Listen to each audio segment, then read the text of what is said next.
Students next topic start करते हैं, that is spermatogenesis. Spermatogenesis कहते हैं फॉर्मेशन ऑफ स्पर्म्स को। स्पर्म्स को हम दूसरे दूसरे नाम भी दे सकते हैं, हम इनको स्पर्मेटोजोआ भी कह सकते हैं, हम इनको जर्म सेल्स भी बोल सकते हैं, हम इनको गेमेटिक सेल्स भी कह सकते हैं। तो स्पर्मेटोजेनेसिस का प्रोसेस मेल की टेस्टिस में सेमिनिफेरियस ट्यूब्यूल्स में परफॉर्म हो रहा होता है और ये प्रोसेस स्टार्ट हो जाता है 13 या 14 ईयर्स ऑफ एज में और फिर कंटिन्यू रहेगा थ्रू आउट द लाइफ। तो मेल की बॉडी में प्यूबर्टी की स्टेज बाद में आती है as compared to that of female. Female में जल्दी आ जाती है, फीमेल में प्यूबर्टी की स्टेज होती है 10 या 11 ईयर्स ऑफ एज, जबकि मेल में 13 या 14 ईयर्स ऑफ एज प्यूबर्टी की स्टेज होती है। तो स्पर्मेटोजेनेसिस का प्रोसेस डेली बेसिस पर परफॉर्म हो रहा होता है। पर डे 400 मिलियन स्पर्म्स की प्रोडक्शन होती है। हम इसको डायग्राम से भी समझते हैं। ये क्रॉस सेक्शन है सेमिनिफेरियस ट्यूब्यूल्स का, जहाँ पर स्पर्म्स की प्रोडक्शन होती है। तो ये इस ट्यूब की बाहर की लेयर है जिसको हम कहते हैं बेसल लेमिना या बेसमेंट मेम्ब्रेन। और इस बेसमेंट मेम्ब्रेन के अंदर लेयर्स की सूरत में एपिथेलियल सेल्स अरेंज होते हैं। 2 टाइप के एपिथेलियल सेल्स यहाँ पर मौजूद होते हैं। कुछ बड़े बड़े होते हैं जिनको हम कहते हैं सर्टोली सेल्स, और सर्टोली सेल्स का काम होता है सपोर्ट प्रोवाइड करना या नरिशमेंट प्रोवाइड करना बाकी एपिथेलियल सेल्स को। और ये जो नंबर में ज़्यादा है और जो साइज़ में छोटे हैं, इन सेल्स को हम कहते हैं जर्मिनल एपिथेलियल सेल्स, क्योंकि इन्होंने फिर स्पर्म्स की प्रोडक्शन करनी होती हैं। और इन ट्यूब के बाहर जो एरिया होता है उनको हम कहते हैं इंटरस्टिशियल एरिया। वहाँ पर भी कुछ सेल्स मौजूद होते हैं जिनको हम कहते हैं इंटरस्टिशियल सेल्स ऑफ लेडिक या सिंपली लेडिक सेल्स हम उनको कह देते हैं। और उनका काम होता है मेल का सेक्सुअल हार्मोन प्रोड्यूस करना, यानी कि टेस्टोस्टेरोन। और ये जो सेमिनिफेरियस ट्यूब्स हैं ये अंदर से खाली होती है और इनके खाली जगह को हम बोलते हैं ल्यूमेन। तो ये मैंने थोड़ा सा बड़ा भी शो करके दिखाया हुआ है। ये सर्टोली सेल्स हैं जिनको हम नर्व सेल्स कहते हैं, क्योंकि इनका काम सपोर्ट और नरिशमेंट प्रोवाइड करने के साथ होता है। जर्मिनल एपिथेलियल सेल्स हैं, ये इनका ल्यूमेन है, ये बेसमेंट मेम्ब्रेन है, और ये लिडिक सेल्स। तो हम इन सर्टोली सेल्स और जो एपिथेलियल सेल्स हैं इनकी थोड़ी सी एसोसिएशन भी देख लेते हैं। जो हमारे पास ये सेल्स होते हैं एपिथेलियल सेल्स, ये सर्टोली सेल्स के करीब करीब होते हैं ताकि उनसे नरिशमेंट ले सके। खास करके वो सेल्स जो कि स्पर्मेटोजेनेसिस में पार्टिसिपेट कर रहे होते हैं वो करीब आ जाते हैं सर्टोली सेल्स के। तो ये एक स्टेम सेल है जिसको हम बोलते हैं जर्मिनल एपिथेलियल सेल्स। अब जब ये स्पर्मेटोजेनेसिस के लिए एक्टिव हो जाता है तो ये डिवाइड हो जाता है माइटोटिकली इनटू 2 सेल्स। और ये दोनों सेल्स ऑल्दो कि एक ही मदर से बने हुए होते हैं, लेकिन इनकी डेस्टिनी डिफरेंट होती है। ये जो फर्स्ट वन सेल है ये यहीं बेसमेंट मेम्ब्रेन के करीब रह जाता है ताकि जो फ्यूचर में स्पर्म्स को बनाने वाले स्टेम सेल्स होंगे उनका नंबर ये मेंटेन कर सके। और ये जो दूसरा सेल है तो अब ये पार्टिसिपेट करता है स्पर्मेटोजेनेसिस में, एक रह जाएगा और दूसरा स्पर्मेटोजेनेसिस का प्रोसेस परफॉर्म करेगा। तो इस दूसरे में मियोटिक डिवीजन होगी, ये पहले 2 में डिवाइड हो जाएगा और उसके बाद फिर ये 4 में डिवाइड हो जाएंगे। तो इस तरीके से 4 सेल्स बन जाएंगे। फिर ये 4 सेल्स इनकी डिफ्रेंशिएशन हो जाएगी स्पर्म्स में। और हम यहाँ पे देख भी सकते हैं कि जो स्पर्म्स हैं उनका इंटीरियर पोर्शन यानी कि उनका हेड रीजन इस सर्टोली सेल्स के अंदर एम्बेडेड होता है ताकि ये अपने लिए नरिशमेंट ले सकें। और फिर जब ये फुली मेच्योर हो जाएंगे, जब इनका प्रॉपर टाइम पीरियड आ जाएगा तो इनको इन सर्टोली सेल्स से हटा दिया जाएगा और इनको इस ल्यूमेन में डाल दिया जाएगा। और फिर ये यहाँ से नेक्स्ट पार्ट की तरफ भेज दिए जाएंगे, यानी कि वॉजा इफ्रेंशिया की तरफ पुश कर दिए जाएंगे। तो जो ये तो हमने थोड़ा सा एक रफ आइडिया ले लिया स्पर्मेटोजेनेसिस का। अब हम प्रॉपर डिटेल पढ़ते हैं स्पर्मेटोजेनेसिस की, लेकिन उससे पहले हमें क्रोमोसोम नंबर का आइडिया होना चाहिए। Number of chromosome somatic cells के अंदर, जो नॉर्मल बॉडी सेल्स होते हैं उनके अंदर डबल सेट्स ऑफ क्रोमोसोम्स मौजूद होते हैं। 46 number of chromosome somatic cells में मौजूद रहते हैं और डबल सेट है तो लिहाजा इनको हम बोलते हैं डिप्लॉइड नंबर ऑफ क्रोमोसोम, और इसको हम 2n से रिप्रेजेंट करते हैं। 2 × 23 तो ये सोमैटिक सेल्स में नंबर ऑफ क्रोमोसोम हो गया। अब हम जर्म सेल्स यानी कि स्पर्म और एग में क्रोमोसोम नंबर की बात करते हैं तो उनमें हाफ नंबर ऑफ क्रोमोसोम मौजूद होते हैं, वन सेट में मौजूद रहते हैं। उनमें 23 नंबर ऑफ क्रोमोसोम मौजूद होते हैं, यानी कि एक सिंगल सेट है, तो लिहाजा हम इनको हेप्लॉइड बोलते हैं और हम इसको एन से रिप्रेजेंट करते हैं। ये इनमें हेप्लॉइड क्यों है? क्योंकि हाफ इसके और हाफ इसके फिर आपस में कंबाइन हो जाएंगे तो डिप्लॉइड नंबर को रिस्टोर कर देंगे। तो ये हमने क्रोमोसोम नंबर को देख लिया। अब हम स्पर्मेटोजेनेसिस को प्रॉपरली स्टडी करते हैं। तो हम बात स्टार्ट करेंगे एक स्टेम सेल से, लेकिन ये प्रोसेस सिर्फ एक स्टेम सेल में नहीं हो रहा होता है, क्योंकि जस्ट 4 स्पम्स तो नहीं बनते हैं। डेली बेसिस पर 400 मिलियन स्पम्स की प्रोडक्शन होती है। तो बहुत ज़्यादा स्टेम सेल्स पार्टिसिपेट करेंगे इस प्रोसेस में, लेकिन यहाँ पे हम जस्ट एक स्टेम सेल की बात करते हैं। स्टेम सेल वो जर्मिनल एपिथेलियल सेल्स है जिसको अब हम यहाँ पे कह रहे हैं कि इसने स्पर्मेटोजेनेसिस का प्रोसेस कंटिन्यू करना है। तो स्टेम सेल्स हम उन सेल्स को भी कहते हैं जो कि डिवीजन की एबिलिटी रखते हैं, जो डिवाइड होकर डिफरेंट सेल्स बनाते हैं, उनको हम स्टेम सेल्स कहते हैं। तो ये जो स्टेम सेल है इसको हम दूसरा नाम भी देते हैं स्पर्मेटोगोनियल स्टेम सेल्स, या हम इनको स्पर्मेटोगोनियम कहते हैं। ये स्पर्मेटोगोनियम मदर सेल होता है और इनमें डिप्लॉइड नंबर ऑफ क्रोमोसोम मौजूद रहते हैं, यानी कि 2n नंबर ऑफ क्रोमोसोम मौजूद रहते हैं। अब जब इस स्टेम सेल को एक्टिवेट किया जाएगा, हार्मोनल एक्टिवेशन इनको मिलती है, तो ये माइटोसिस परफॉर्म करना स्टार्ट कर देते हैं। माइटोटिकली डिवाइड होंगे तो 2 सेल बना देंगे। एक को हम बोलेंगे टाइप ए सेल और दूसरे को हम बोलेंगे टाइप बी सेल। इसको हम टाइप ए स्पर्मेटोगोनियम भी कह सकते हैं और टाइप बी सेल को हम टाइप बी स्पर्मेटोगोनियम भी कह सकते हैं। चूँकि ये दोनों सेल्स माइटोटिक डिवीजन से बने हुए हैं, लिहाजा इनमें क्रोमोसोम का नंबर वही रहेगा जो इनके मदर सेल में था, यानी कि ये भी डिप्लॉइड रहेंगे। और जो टाइप ए और टाइप बी सेल हैं, इन दोनों का काम सेपरेट होगा, क्योंकि टाइप ए सेल पार्टिसिपेट नहीं करेगा स्पर्मेटोजेनेसिस में। ये बेसल लैमिना के करीब रहेगा, ताकि ये फ्यूचर में जो स्टेम सेल्स हमें चाहिए होंगे स्पर्म्स की फॉर्मेशन के लिए, तो उनके लिए कंट्रीब्यूट कर सके। क्योंकि हमने बात की कि स्पर्मेटोजेनेसिस का प्रोसेस मेल की बॉडी में थ्रू आउट लाइफ कंटिन्यू रहेगा। अगर सारे के सारे स्टेम सेल्स कन्वर्ट हो गए इन स्पर्मेटोजोआ या स्पर्म्स, तो फिर तो सारे ख़त्म हो जाएंगे, फिर तो फ्यूचर के लिए कोई सेल्स बाकी बचेंगे ही नहीं। तो लिहाजा जो टाइप ए सेल है ये अपने जर्म सेल लाइन को मेंटेन रखने के लिए, स्टेम सेल्स का नंबर मेंटेन रखने के लिए ये वापस चला जाता है, बेसमेंट मेम्ब्रेन के करीब चला जाता है। और जो टाइप बी सेल है जिसने पार्टिसिपेट करना होता है स्पर्मेटोजेनेसिस में, तो उसको सर्टोली सेल्स के करीब लेकर आ जाते हैं, ताकि वो उनसे नरिशमेंट ले और स्पर्मेटोजेनेसिस का प्रोसेस परफॉर्म कर सके। तो अब यहाँ पे हम जस्ट टाइप बी सेल की बात करेंगे। तो टाइप बी सेल छोटा होता है, फिर ये ग्रो करेगा, पहले ग्रो करेगा, उसके बाद स्पर्मेटोजेनेसिस का प्रोसेस परफॉर्म करेगा। तो जब ये ग्रो कर जाता है तो इसको हम नाम देते हैं प्राइमरी स्पर्मेटोसाइट। वही टाइप बी सेल है, लेकिन हमने ग्रोथ के बाद इसका नाम चेंज कर दिया है, इसको हमने कहा प्राइमरी स्पर्मेटोसाइट। और इनमें क्रोमोसोम का नंबर कितना होगा? क्रोमोसोम नंबर वही रहेगा, क्योंकि अभी तो कोई डिवीजन हुई ही नहीं है, जस्ट उस टाइप बी सेल में ग्रोथ का प्रोसेस हो चुका है। तो प्राइमरी स्पर्मेटोसाइट में भी 2n नंबर ऑफ क्रोमोसोम ही मौजूद रहते हैं। अब ये प्राइमरी स्पर्मेटोसाइट परफॉर्म करेगा मियोटिक डिवीजन, और मियोटिक में डिवीजन में 2 डिविजन्स होती हैं, एक को हम बोलते हैं फर्स्ट मियोटिक डिवीजन और दूसरे को हम बोलते हैं सेकेंड मियोटिक डिवीजन। तो जो फर्स्ट मियोटिक डिवीजन है इसमें जो क्रोमोसोम नंबर है वो रिड्यूस हो जाता है, मतलब कि हाफ रह जाता है। अगर 46 नंबर ऑफ क्रोमोसोम है तो जब वो हाफ रह जाएंगे तो 23 रह जाएंगे। तो जो मियोसिस सेकेंड है वो एग्जैक्टली माइटोसिस की तरह ही है, उसमें कोई भी रिडक्शन डिवीजन नहीं होती है, क्योंकि जब एक दफ़ा 46 रिड्यूस हो चुके हैं 23 में, तो 23 को तो मज़ीद हम हाफ नहीं कर सकते हैं, क्योंकि फिर तो एबनॉर्मलिटी आ जाएगी। तो इसलिए जो प्राइमरी स्पर्मेटोसाइट है अब वो मियोसिस परफॉर्म करेगा, पहले फर्स्ट मियोटिक डिवीजन परफॉर्म करेगा जो कि एक रिडक्शन डिवीजन होती है। फर्स्ट मियोटिक डिवीजन के रिजल्ट में प्राइमरी स्पर्मेटोसाइट से 2 सेल्स बनते हैं, और उन 2 सेल्स को हम कहते हैं सेकेंडरी स्पर्मेटोसाइट्स। रिडक्शन डिवीजन हुई है, लिहाजा क्रोमोसोम नंबर हाफ रह जाएगा। इसमें भी 23 रह जाएंगे और इसमें भी 23 रह जाएंगे। जो मदर सेल के 46 क्रोमोसोम होंगे उनकी इक्वल डिस्ट्रीब्यूशन हो जाएगी।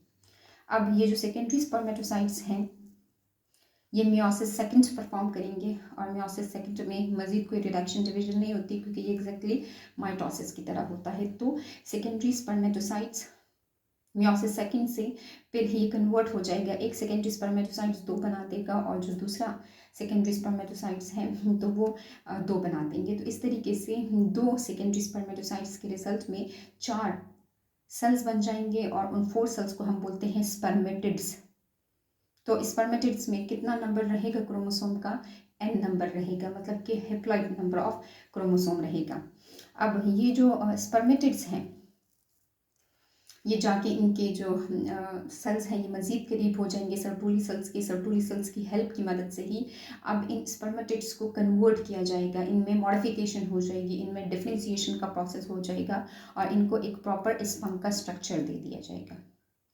तो इस प्रोसेस को जिसमें स्पर्मेटिड्स कन्वर्ट हो जाते हैं into proper structure of sperm, इस प्रोसेस को हम कहते हैं स्पर्मियोजेनेसिस। और ये जो स्पर्मियोजेनेसिस है इसमें सर्टोली सेल का इम्पॉर्टेंट रोल होता है क्योंकि जो सेल्स हैं वो एम्बेडेड फॉर्म में cytoplasm of the Sertoli cells में रहते हैं। Differentiation of spermatids into sperms, इस प्रोसेस को हमने स्पर्मियोजेनेसिस कहा।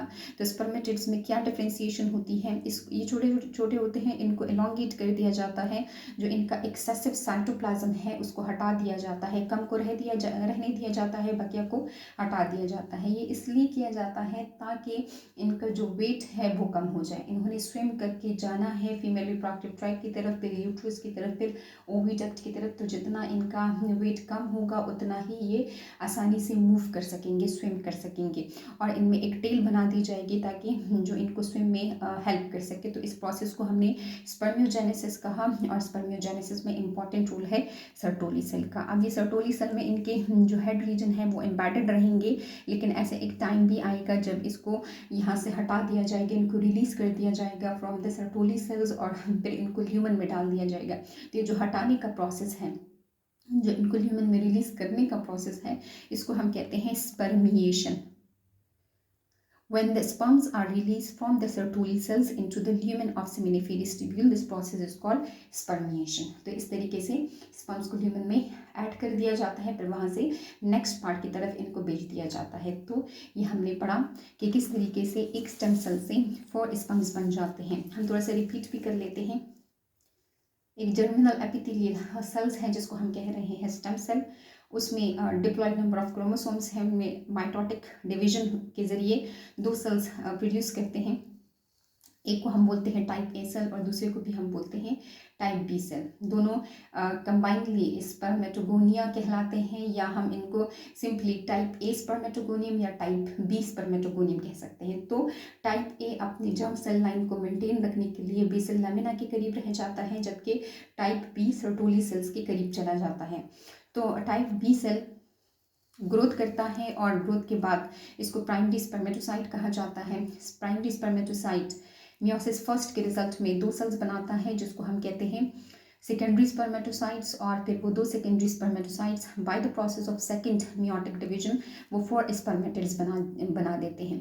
जो 4 स्पर्मेटिड्स हैं ये स्पर्मियोजेनेसिस के प्रोसेस के थ्रू प्रॉपर या मेच्योर या एक्टिव स्पर्म्स में कन्वर्ट कर दिए जाते हैं और इनमें जो प्रॉपर जो स्पर्म का स्ट्रक्चर है वो इनको दे दिया जाता है।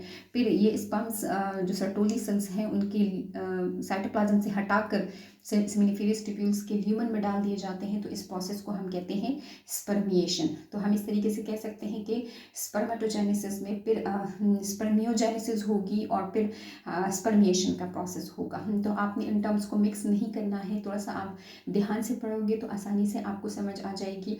ऑब्जेक्टिव पॉइंट ऑफ व्यू से इंतहाई इंपॉर्टेंट है ये पॉइंट्स, किस जगह पे जो सेल्स हैं उनके पास कितना नंबर ऑफ क्रोमोसोम है, ये इंतहाई इंपॉर्टेंट है। स्टेम सेल के पास कितना है, टाइप बी सेल के पास कितना है, प्राइमरी स्पर्मेटोसाइट के पास कितने नंबर ऑफ क्रोमोसोम्स होते हैं, इसी तरीके से सेकेंडरी स्पर्मेटोसाइट्स के साथ स्पर्मेटिड्स के पास और स्पर्म्स के पास। तो स्पर्म के पास भी, क्योंकि वो स्पर्मेटिड से बने हुए होते हैं, तो इसलिए उनके पास भी हैप्लॉइड नंबर ऑफ क्रोमोसोम होता है, क्योंकि इस स्पर्म ने फर्टिलाइज करना होता है एग को। तो एग के पास भी हैप्लॉइड नंबर होता है और स्पर्म के पास भी हैप्लॉइड होता है। तो फिर ये कंबाइन होकर जो रिजल्टिंग जाइगोट बनाएंगे तो उनमें डिप्लॉइड नंबर मेंटेन हो जाएगा।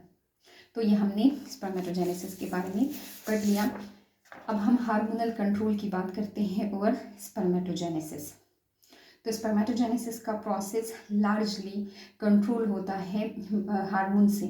अगर मेल की बॉडी में ये हार्मोन्स अपने प्रॉपर कंसंट्रेशन में नहीं होंगे तो स्पर्मेटोजेनेसिस का प्रोसेस इफेक्ट हो जाएगा। तो बात हम स्टार्ट करते हैं master of the master gland यानी कि हाइपोथैलेमस से।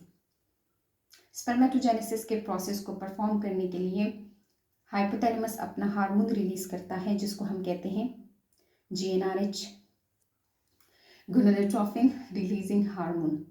ये गोनेडोट्रोफिन रिलीजिंग हार्मोन एक्ट करता है, स्टिमुलेट करता है इंटीरियर पिट्यूटरी के उन सेल्स को जहाँ से स्पर्मेटोजेनेसिस के लिए हार्मोन्स रिलीज होंगे।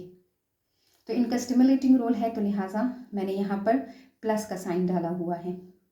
तो interior pituitary under the control of GnRH release करता है अपने दो हार्मोन्स को। एक को हम कहते हैं FSH और दूसरे को हम कहते हैं ल्यूटिनाइजिंग हार्मोन या LH। FSH stand for follicle stimulating hormone और जो ल्यूटिनाइजिंग हार्मोन है यानी कि LH, मेल के केस में हम इनको बोलते हैं इंटरस्टिशियल सेल स्टिमुलेटिंग हार्मोन या सिंपली ICSH। ये जो दो हार्मोन्स हैं इनका टारगेट होते हैं टेस्टिस, लेकिन टेस्टिस में सेपरेट सेपरेट सेल्स इनका टारगेट होते हैं। जो FSH है वो स्टिमुलेट करता है सर्टोली सेल्स को और जो स्टेम सेल है, जो स्पर्मेटोगोनियल मदर सेल है, उनको एक्टिवेट करता है for the process of spermatogenesis.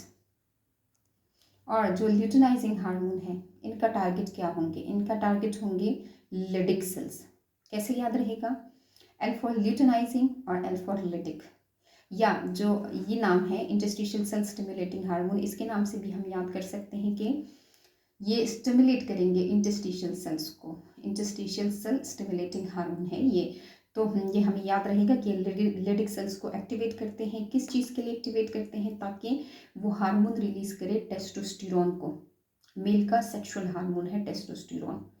तो जब ये टेस्टोस्टेरोन रिलीज होता है तो इसका टारगेट भी सर्टोली सेल्स होते हैं, इसका टारगेट भी जर्मिनल एपिथेलियल सेल्स के स्टेम सेल्स होते हैं। तो उनको एक्टिवेट करता है for the formation of sperms यानी कि स्पर्मेटोजेनेसिस के लिए उनको एक्टिव करता है।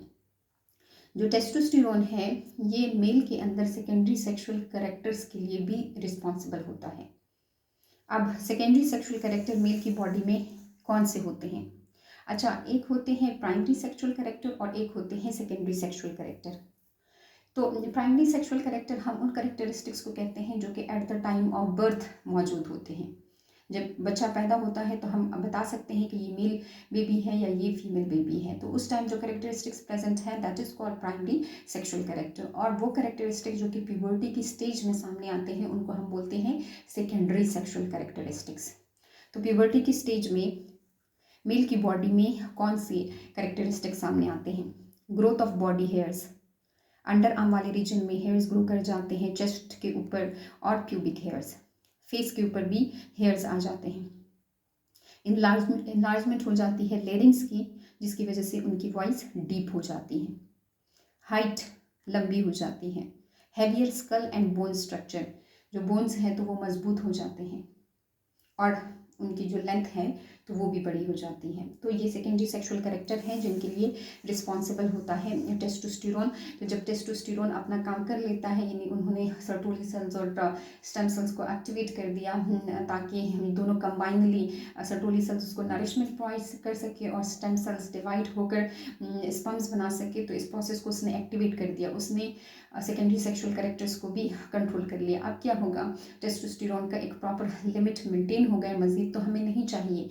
मज़ीद तो उसके जो करेक्टरिस्टिक्स हैं तो उनको नहीं बढ़ाने हैं, मतलब उसकी बॉडी के ऊपर हेयर्स की ग्रोथ होनी है तो ओवरऑल तो उसकी बॉडी को नहीं डांप दिया जाएगा हेयर से। हेयर्स की भी ग्रोथ तो एक प्रॉपर लिमिट तक होगी, या उसकी जो वॉइस है उसको डीप किया जा रहा है, लेकिन इंतहाई डीप तो नहीं कर सकते हैं, या हाइट को लंबा किया जा रहा है। तो ये सब कुछ एक प्रॉपर लिमिट तक होता है। तो जब टेस्टोस्टेरोन का लेवल नॉर्मलाइज हो जाता है तो मज़ीद न बढ़े, इस बात के लिए टेस्टोस्टेरोन नेगेटिव फीडबैक मैकेनिज्म देता है। किसको नेगेटिव फीडबैक मैकेनिज्म देगा? इंटीरियर पिट्यूटरी को भी नेगेटिव फीडबैक मैकेनिज्म देता है। मैंने नेगेटिव के साइन से इस नेगेटिव फीडबैक मैकेनिज्म को शो किया हुआ है, ताकि वो ना रिलीज करे ल्यूटेनाइजिंग हार्मोन। जब इंटीरियर पिट्यूटरी ल्यूटेनाइजिंग हार्मोन नहीं रिलीज करेगा तो लेडिक सेल्स नहीं एक्टिवेट होंगे और टेस्टोस्टेरोन नहीं रिलीज होगा। इसके अलावा टेस्टोस्टेरोन हाइपोथैलेमस को भी ऑर्डर करता है नेगेटिव फीडबैक का, कि मत रिलीज करो जेएनआरएच, ताकि इंटीरियर पिट्यूटरी ना स्टिमुलेट हो और ल्यूटेनाइजिंग हार्मोन ना रिलीज हो। तो टेस्टोस्टेरोन अपने लेवल को मेंटेन रखने के लिए इंटीरियर पिट्यूटरी और हाइपोथैलेमस को नेगेटिव फीडबैक मैकेनिज्म देता है। इसके अलावा स्पर्मेटोजेनेसिस के प्रोसेस को एक नॉर्मल लिमिट में मेंटेन रखने के लिए सर्टोली सेल्स का भी इम्पॉर्टेंट रोल होता है।